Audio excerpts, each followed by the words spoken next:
Francisco de Assis. Miramês.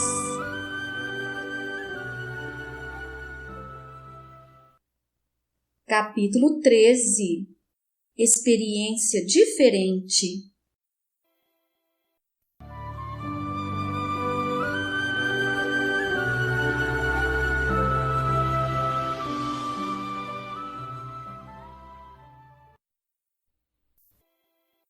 No dia seguinte, já refeito dos golpes morais, da história do velho Basílio, Francisco procurou interrogar mais pessoas que trabalhavam para seu pai.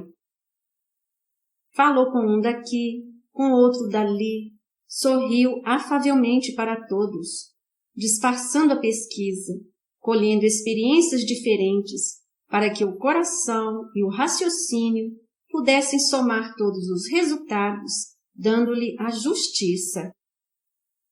E neste transe, ele poderia moldar suas atitudes, aliando a teoria à prática. Não queria de modo algum colocar-se em extremos. Tinha por natureza congênita a universalidade.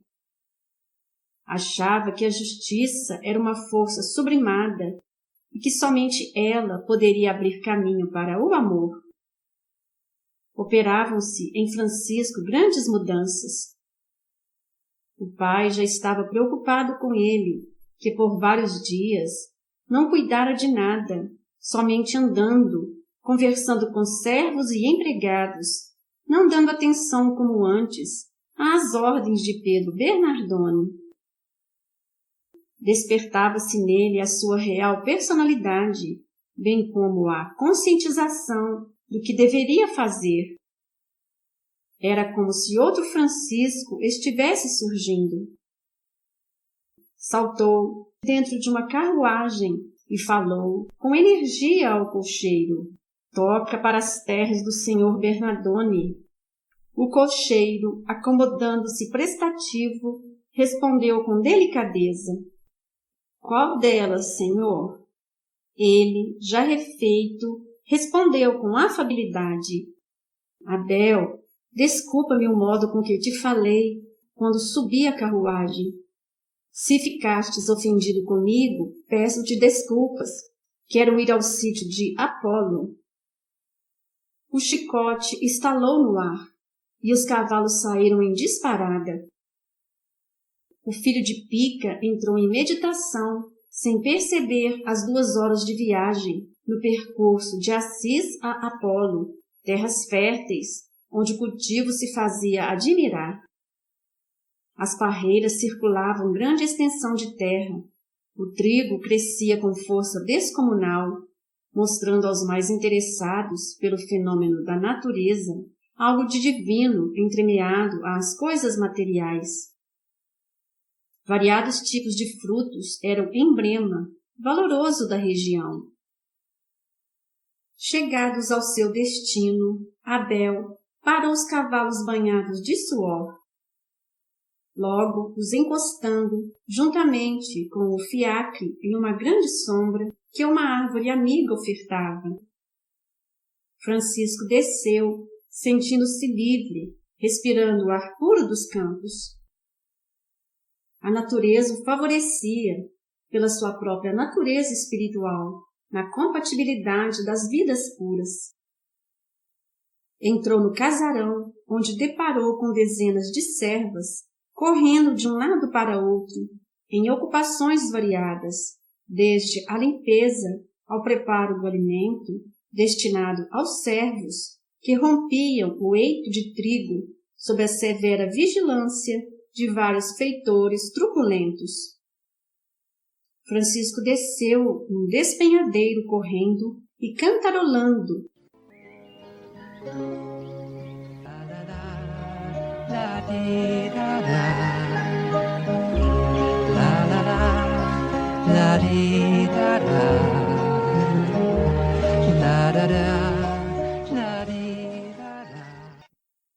Deslizando os olhos em todas as direções, num monólogo sem precedentes. Meu Deus, por onde devo começar? Quero fazer alguma coisa de bom em benefício da humanidade. Como é difícil ser útil. Como é difícil compreender os nossos deveres diante da nossa consciência. Como é constrangedor a gente ver e sentir a opressão nos outros.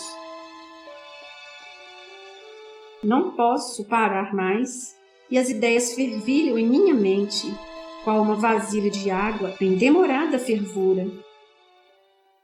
Sei que o destino me reserva uma parcela de luta em favor dos que sofrem, e graças aos céus não me falta disposição.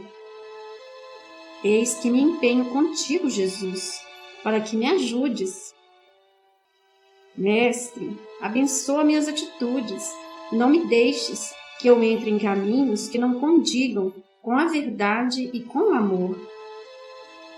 Vejo, Senhor, que a terra é um céu em que a natureza reflete as leis harmoniosas da vida, e é um livro divino dos mais difíceis de nele se aprender a ler e a compreender a tua vontade, nas coisas que por vezes conversam conosco e que em muitos casos não temos ouvidos para ouvir e muito menos sentidos apropriados para sentir esta linguagem sobremaneira espetacular. Abre, Senhor, os nossos olhos na igualdade das nossas forças, para que possamos ver o amor se desdobrar em ramificações infinitas, esperando que os homens despertem para ele.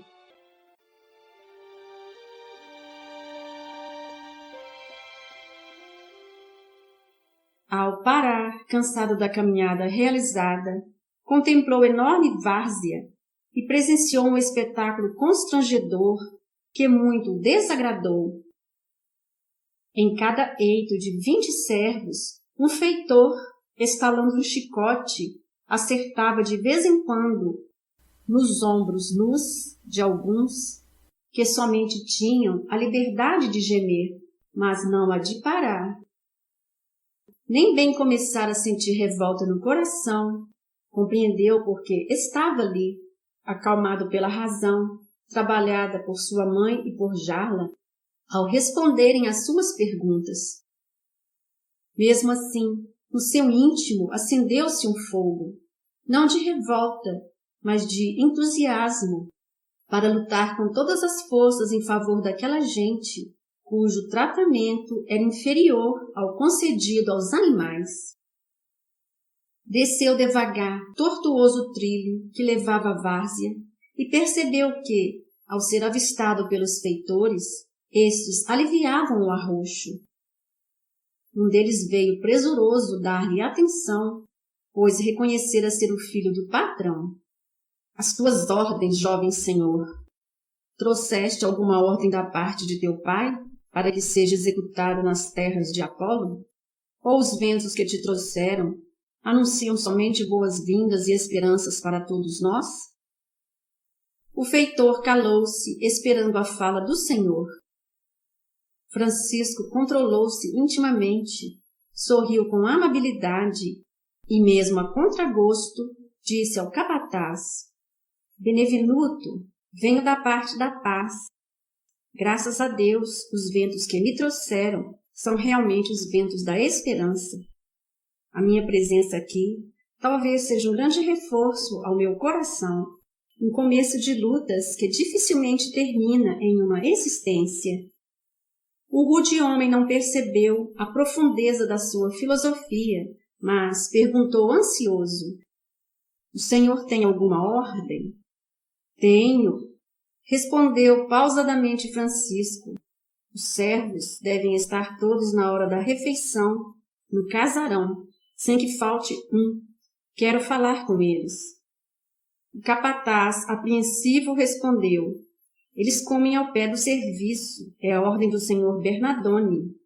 Francisco, cortando a frase do interlocutor, acentuou com energia: Faze todos eles subirem hoje para comer no casarão. O feitor pediu desculpas e terminou: Sim, senhor, eles irão. Francisco subiu por outras vias em direção à sede da fazenda para esperar os certos, conversar com todos e aproximar-se daqueles corações sofredores que ele tanto estimava, como se Deus o estivesse convocando para altos trabalhos de nivelamento humano.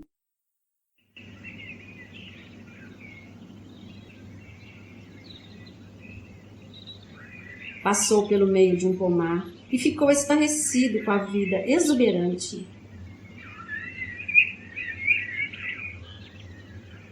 Colheu algumas frutas e começou a deliciar-se com a oferta dadivosa das árvores. Agradeceu à Mãe Natureza pela comida que ele degustava com prazer. Os pássaros voavam aos bambus, cantando. E ele percebia pela intuição que era uma canção de louvor ao Criador de todas as coisas.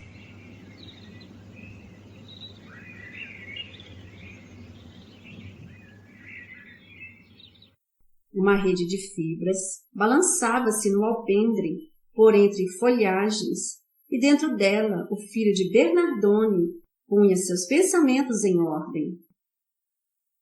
Em sua mente foi ateada uma fogueira de ideias, e perto dela o coração batia descompassado, tentando, com descomunal esforço, ajudar o raciocínio na grande dinâmica do bom senso.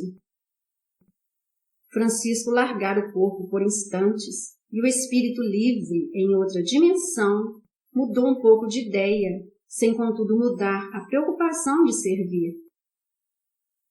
Cresceu mais o sentimento do bem, clareando-lhe a inteligência no plano espiritual.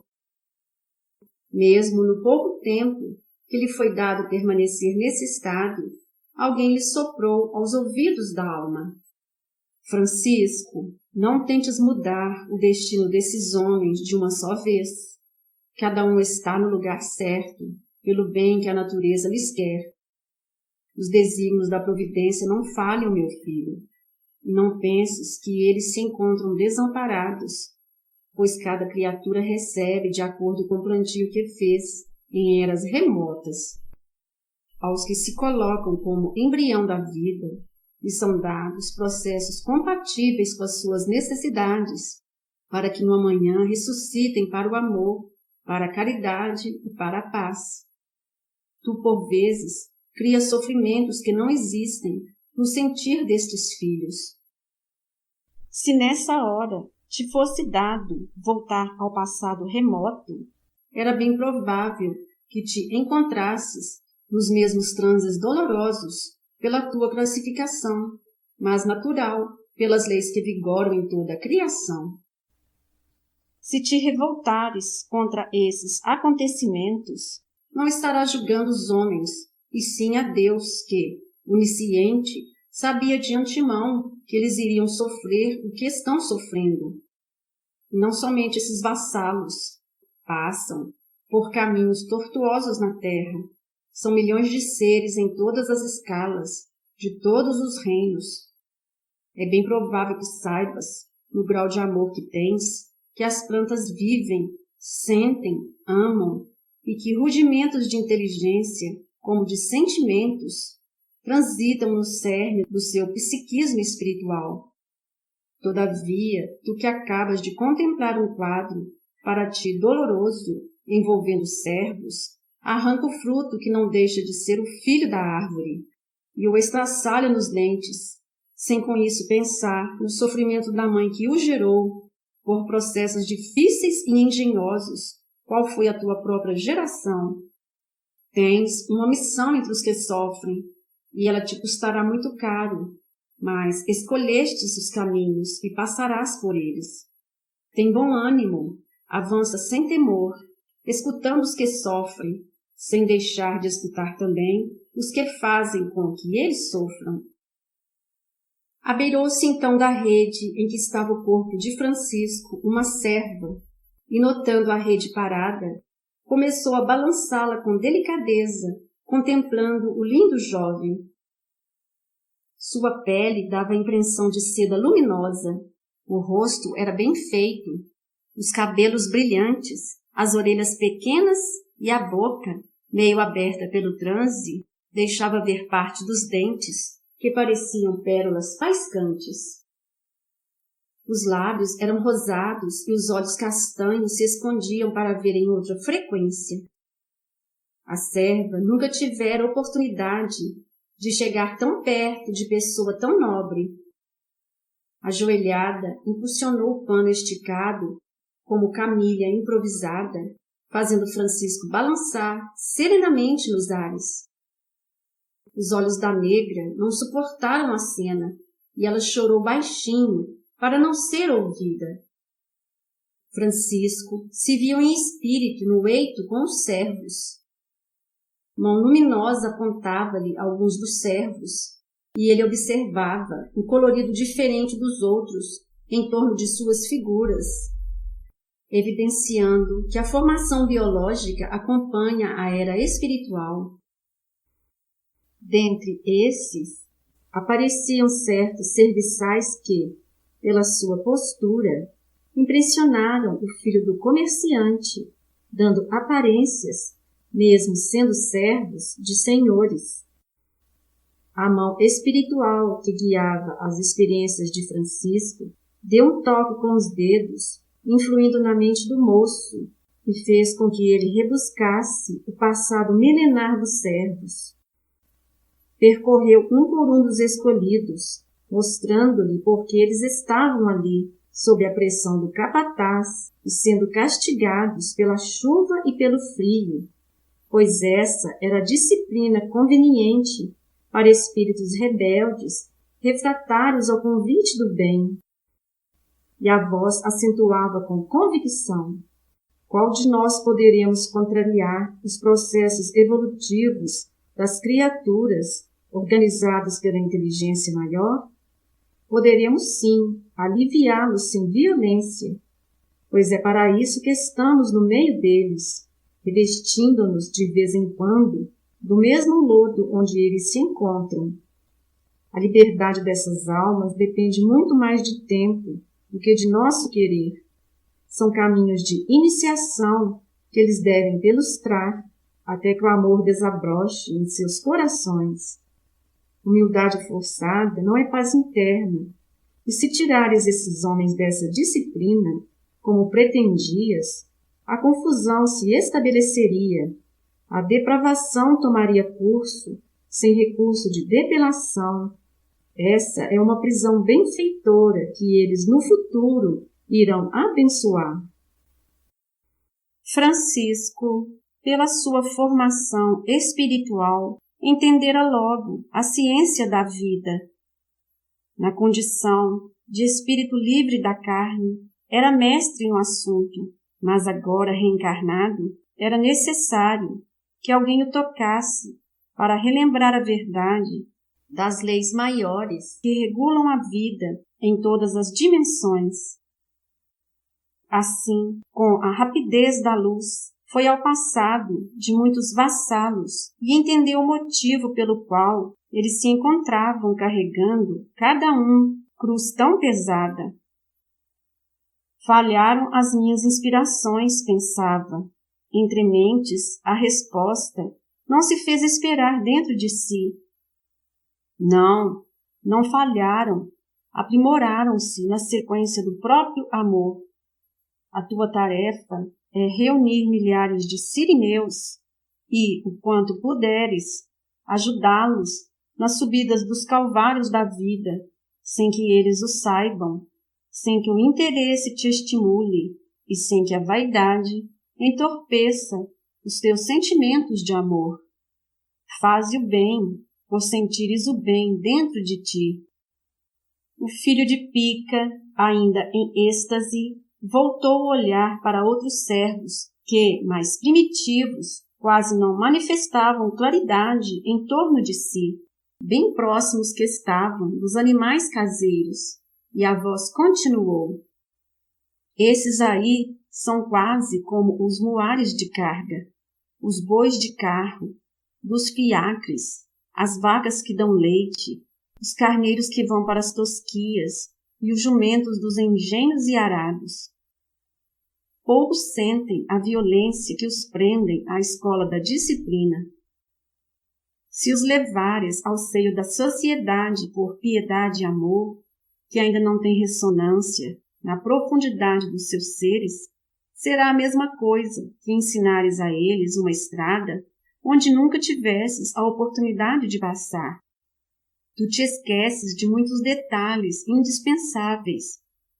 A teoria pode ser oferta santa de todos, mas a prática é exclusivamente individual. Se por acaso encontrares um homem faminto, a simples descrição da comida o saciará? Se alguém concede te procurar e usares o dom da palavra, com a retórica da última moda, como encanto matarás a sua sede? Se algum nu estender-te a mão, pedindo a tua capa para lhe cobrir a nudez, os teus bons conselhos o vestirão? Tudo isso é muito valioso, mas quando estiverem unidos a tais gestos, o exemplo e a vivência, podes fazer muito por quem tem fome, menos comer por ele. Podes fazer muito por quem tem sede, menos beber por ele a água. Podes fazer muito por quem está nu, menos vestir por ele. Esses homens podem te ouvir. Servirás de caminho para eles. Poderás consolá-los, incentivá-los no amor, na caridade, no perdão. Poderás ajudá-los a se levantar quando caídos. Quanto à caminhada com a cruz nos ombros, a grande subida evolutiva pertence a cada um. A iniciação espiritual, repitamos, é coisa individual.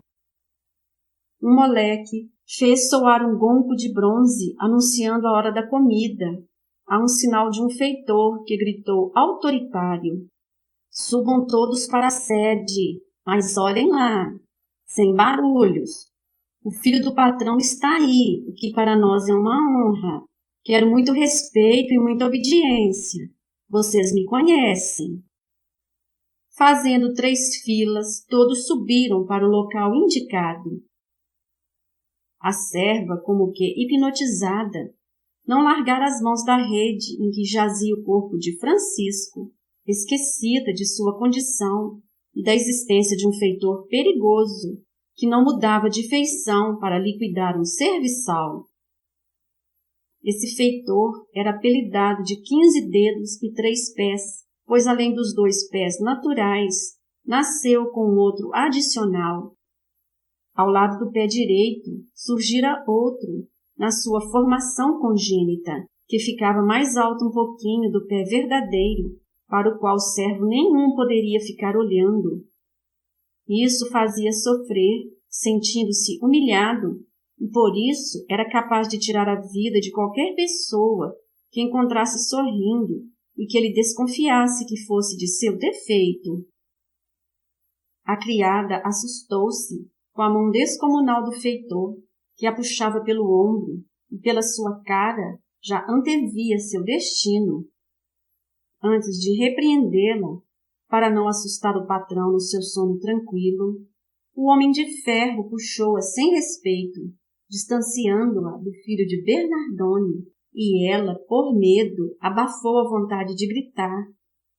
Todavia Francisco acordou assustado por notar quanto tempo se passara sem que ele percebesse, saltando agilmente da rede.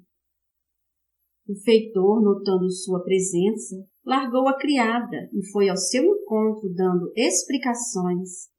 Perdão, senhor, mas encontrei esta maldita criada bem encostada ao senhor enquanto dormia. Talvez quisesse surrupiar algum objeto do teu uso, mas cheguei a tempo e vou dar-lhe uma disciplina, se me permites. Benevenuto, não posso permitir que a castigues, pelo menos antes de ouvi-la, pois o senhor Bernardone a colocou aqui para seus serviços. A justiça é coisa séria. Nela devo pensar em primeiro lugar. Tomou a criada pela mão, que o acompanhou cabisbaixa e envergonhada, sem coragem de se defender, pois o feitor não tirava os olhos de cima dela. Fim da primeira parte.